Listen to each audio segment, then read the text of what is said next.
This is a new sensor. This is the old one. Here this part snapped off from this part that goes into the engine. Here's the wire it plugs into. And when it's snapped off, you can't go any faster than 10 miles an hour without the belt light coming on, and you the throttle, you just lose all power to it. So we got to take this skid plate off here. It's just this one piece. 5 bolts, 10 millimeter, and then there's a little bolt right in there that you just unscrew and the sensor pops right out of the engine.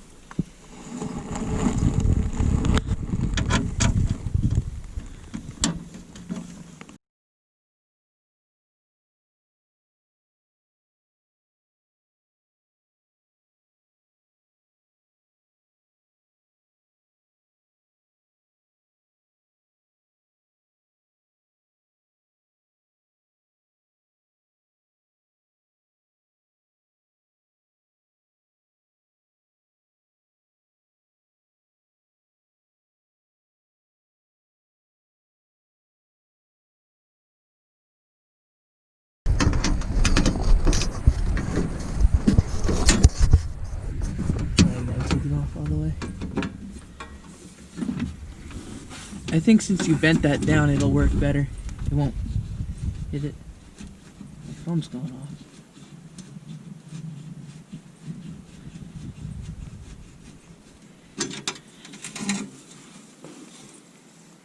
It's on the belt, right? Dirt. Oh, dirt. It's just like oil debris. Yeah.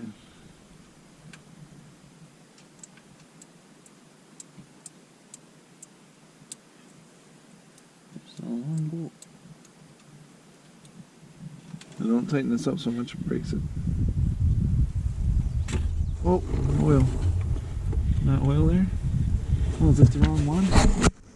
Got it. Here, put that in there.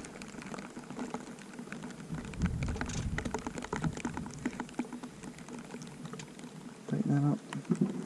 I knew there's oil on it because there's a washer or a ring. A ring here.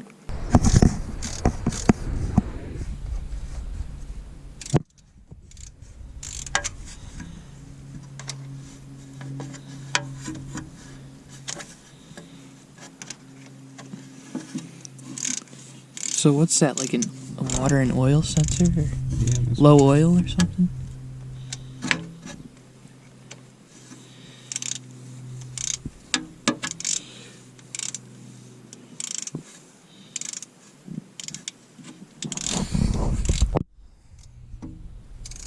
Get her tight.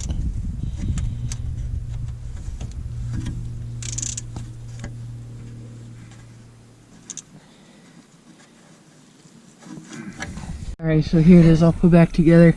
We bent this down so that no sticks could get up in there and rip it off again. There's a corn stalk that did it. Here's a stick here. I'll get that out in a little bit. So this is my Teryx 2010 750 Fi fuel injection, and once the motor gets warm, you'll be going up a hill, and then it'll just lose power and start backfiring. And I've been researching for a day now, and in this fuel pump there's a center part that's got a screen, and this machine has 5,000 miles on it, so I'm guaranteed that that screen has got to have some sediment from how much fuel this thing has burned over the years. So we got some 8mm hex bolts, this stupid $300 sensor, and then one fuel line, and then this thing will pull out, and then we can take it apart and shove a nail and some carb cleaner in that screen and try to get it unplugged. Hopefully we won't have to buy a new one.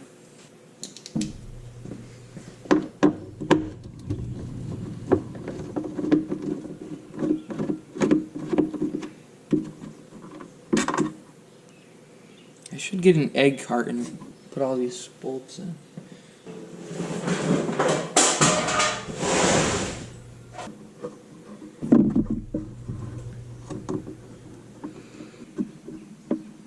There we go.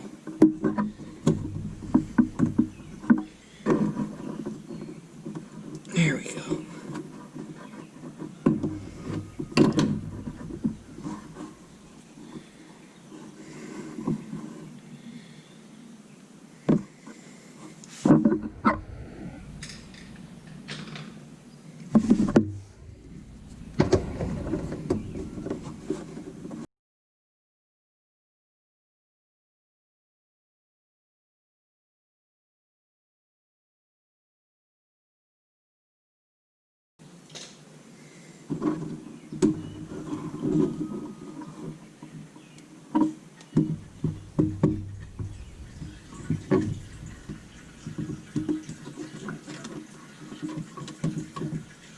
Let the fuel drain out.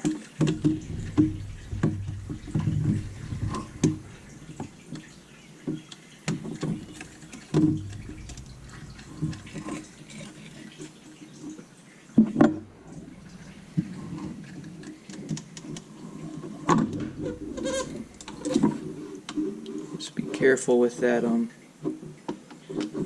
float.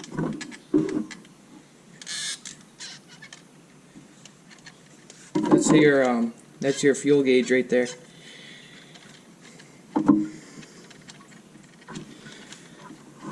This thing floats, and then wherever it is tells it how much fuel's in it.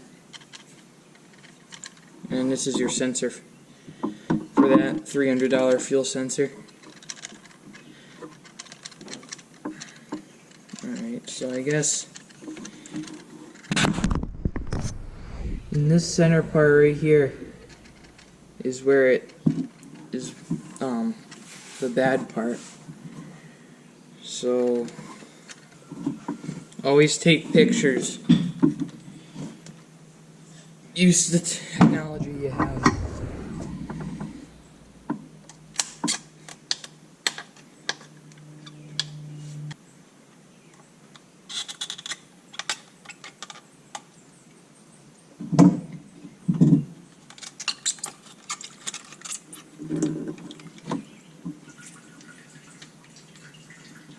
Alright, so this is your pressure release valve.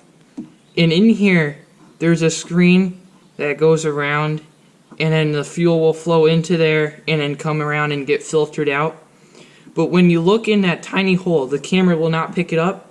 But if you have this torn apart and you look in that tiny hole, there's little pieces of dust and dirt and just everywhere in there. So I don't know how you would get a new one of these, but I'm going to try cleaning it out with carb cleaner. I don't know if that's going to work or not, but I'm just going to try that first, and I'll keep you updated. So when you blow into this hole with carb cleaner, the fuel will trickle out here, and I held it at like a 45-degree angle. So then all that stuff that I blew out was able to get pushed through and filtered out through here, hopefully. And now I can look in there, and I still see a little bit of stuff, so I'm going to blow it out more. But now I can look in there, and I barely see any stuff on that screen. So just blow it out with carb cleaner. I don't know if there's any other things out there, but like you want something that's got fuel in it. And now we're going to put it back together and go ride it around, hopefully. And I don't know if you're like supposed to prime this a certain way or not, but I'm just gonna turn the key on and turn it off probably 20 times to get it primed. I don't know if that's what you're supposed to do. Hopefully it is, but we'll see when we get there.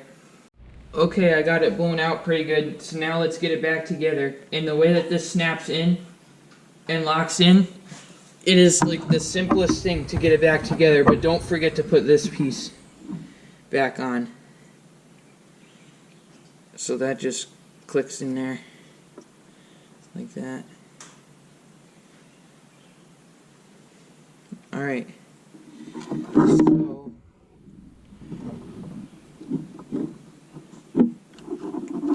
just goes in like this.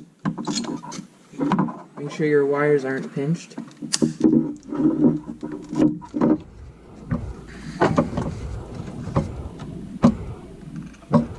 Something's not lining up right.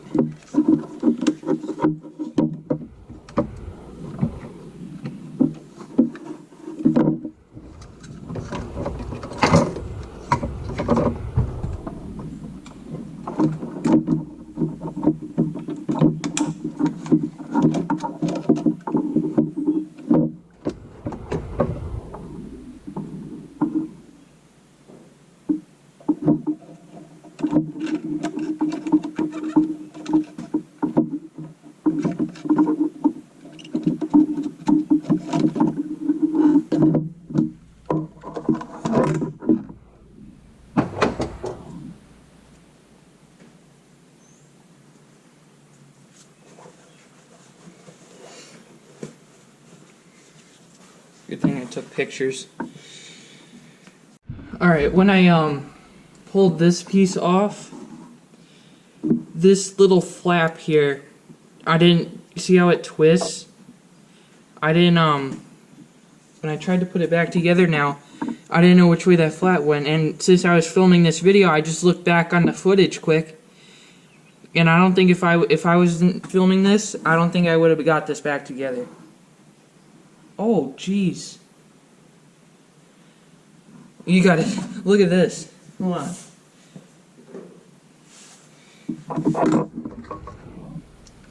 I bet you never found a bee in your fuel pump before.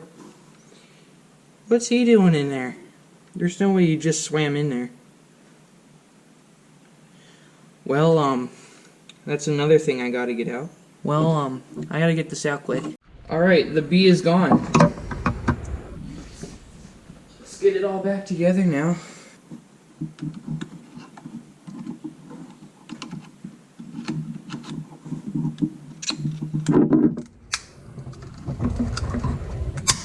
There we go. Alright.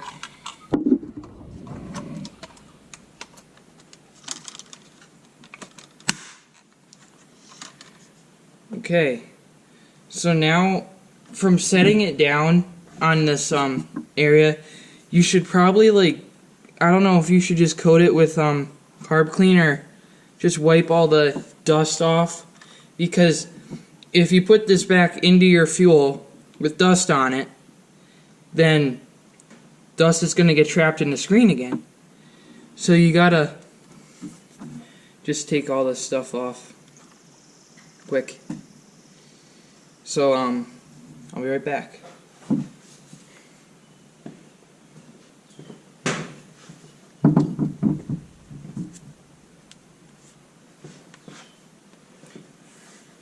Alright, I think that's every piece, so let's get it.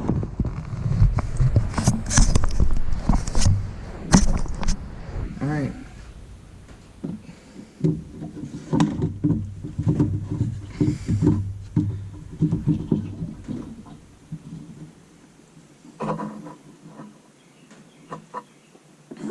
Now, this goes on here and locks in with that. Oh, that's pretty nice. It makes it so you won't mess it up. Alright.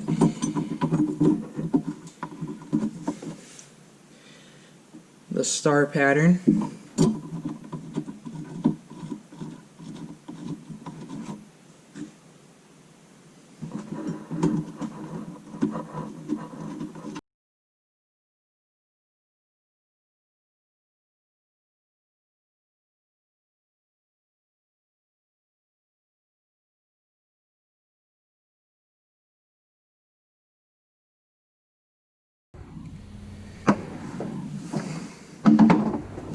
Alright.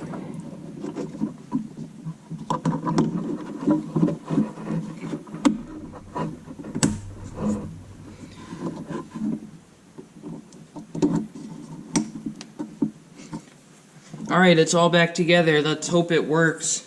Alright, so I'm going to get all these tools away, and then I'm going to get it out, and we're going to take it around the field, and let's see if it works. So I'm going to start it up, let it warm up and everything while I get the tractor out. But so I'm going to turn the key on, and then turn it off probably 10 times, just to get fuel in the pump. I can tell there's no fuel in it.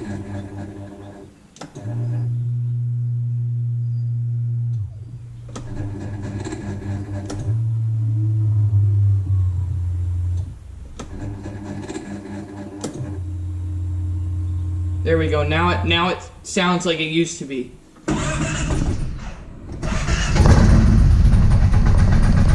Alright, so it idles, so it's getting fuel, which means that I put it together the right way. So when I was starting it up, it made like, it sounded like there was no fuel in it. So I had to turn the key 4 times until it sounded normal.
Alright, I think I actually fixed it, so this is great.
So I fixed it. That was the problem.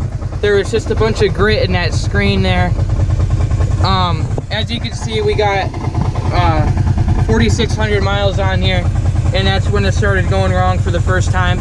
It started, you'd go fast, you'd get up to 10 miles an hour, and then it'd slow down and backfire and everything. So I was like, oh, we gotta fix this.